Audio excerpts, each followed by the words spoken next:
This man survived 4 lightning strikes. Meet Walter Summerford, possibly the unluckiest man ever. In World War I, he was on horseback leading troops into battle when suddenly lightning struck and knocked him off.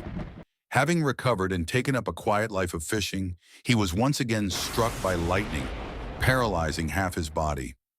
In 1930, he was struck for the third time, fully paralyzing him. Here's where it gets insane. 4 years after his death, his tombstone was struck and shattered by a lightning bolt. Was he cursed, or did he simply have incredibly bad luck? Leave a comment below.